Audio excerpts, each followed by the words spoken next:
It began in 1991 with an idea by Ted Wolfe and Gudrun von Selzem, and a table at the Old Strathcona Farmers Market.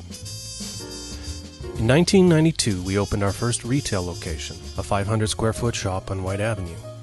In addition to the baked goods prepared at home by Ted and Gudrun, the store offered a selection of gluten-free items from around the world. In December of 1993, we moved to a 3,200 square foot location on 76th Avenue just off 99th Street, and we hired 5 employees. This is the first location we were actually able to produce our own baked goods in a commercial oven. We also greatly improved our selection of foods from around the world. Attached to the store was probably the first gluten-free restaurant in Canada. It was before its time and lasted less than 6 months. In June of 1997, the Bigham family became a 50% partner, and Jerry became the CEO. In February of 1998, we moved again to a 12,000 square foot building on 112th Street and 103rd Avenue. This building had 8,000 square feet of production space. The previous tenant left a broken piece of equipment, which we repaired, and it became our first packaging machine. In December of 1998, we bought our first bagel line. This new facility also had 2,500 square feet of office space and was our first real office. Our retail store was now 2,500 square feet, almost as big as our entire previous location. Our first website, Kinnikinnick.com, launched in March of 1998, the same year as Tim Hortons, Canadian Tire, and the Bank of Montreal. By December of 1998, we had 16 employees. We also had a lot of products. In 1999, we had our first sales road trip. Jay visited 3 provinces, 5 states, and logged 2,000 rental car miles in 18 days. Total people seen, about 400. In mid-2000, a new facility was found at 109th Avenue and 120th Street. It needed a few touch-ups. Renos took almost 8 months.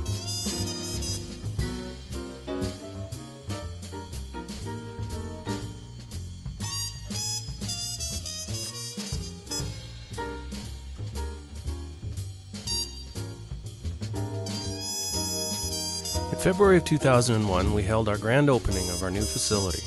It had 18,000 square feet of production space, 8,000 square feet of office space, and 3,000 square feet of retail space.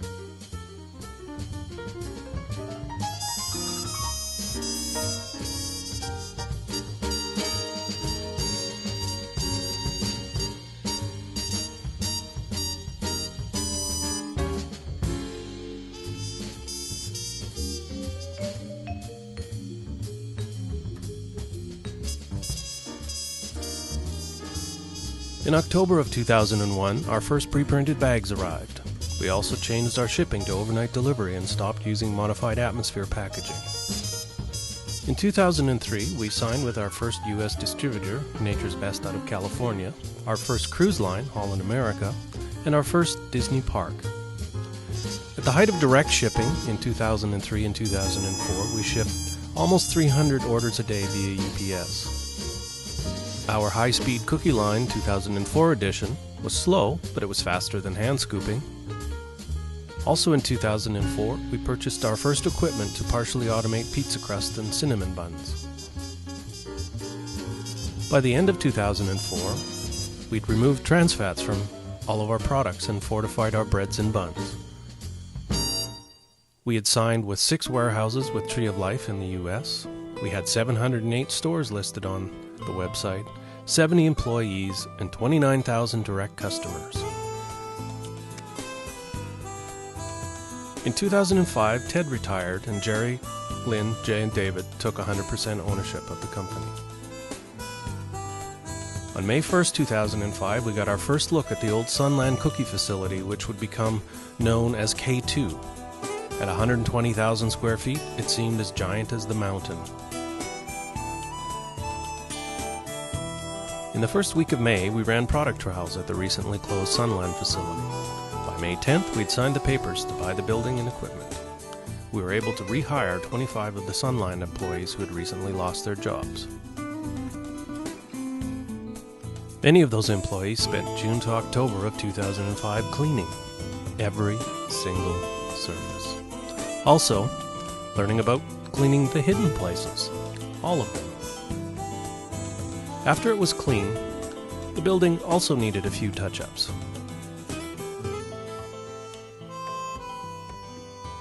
In December of 2005, we were happy to launch our first product made at K2, our chocolate Kinnikinnick.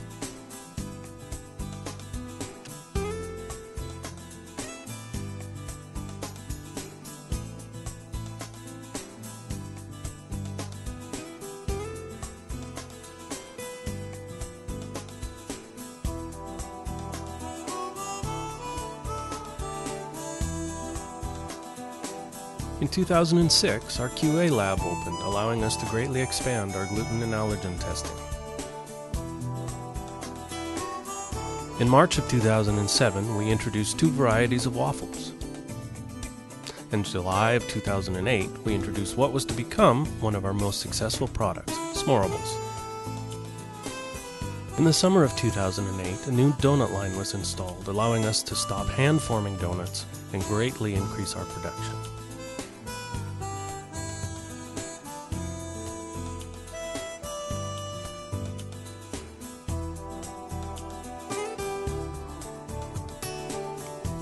In December of 2009, panko and graham crumble were introduced. In 2010, we produced 5 cooking shows featuring Chef Laurie and Kim from marketing. These were available online and through live streaming. In 2010, we launched our square pizza crust, and in June of that year, our crust became available at Boston Pizza, as it still is today. In February of 2012, our soft breads and buns were launched, changing the way people thought about gluten-free bread. At the same time, our retail store was rebranded as Kinnikinnick Fresh.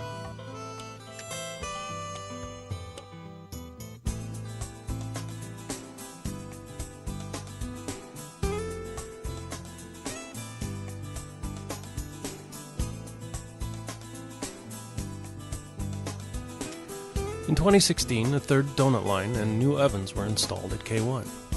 At K2, many lines were upgraded and refined. K2 received a AA rating in its third-party BRC food safety audit.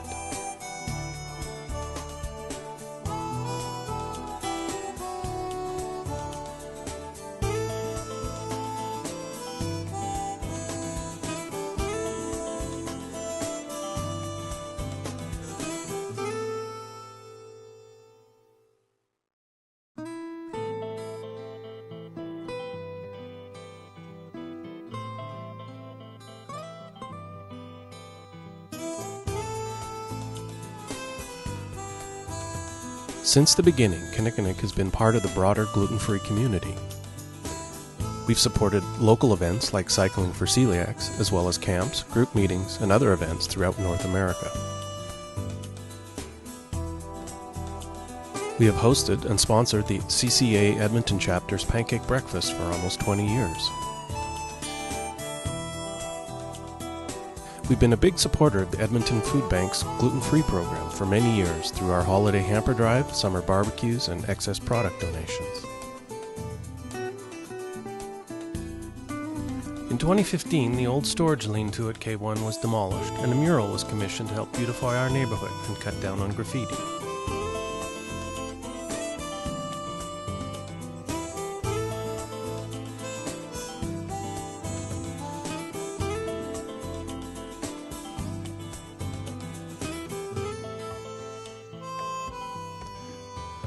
By the end of 2016, we had 2 locations totaling over 150,000 square feet, 165 employees, 62 distributor warehouses, and 13,000 stores listed on our website.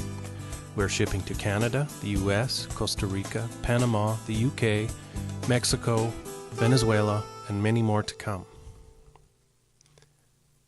It's been 25 years, and thanks to all employees, current and former, who have helped build Kinnikinnick into a world leader in gluten-free and allergy-friendly foods. And especially thanks to all of our customers. Gluten-free has never tasted so good because of you.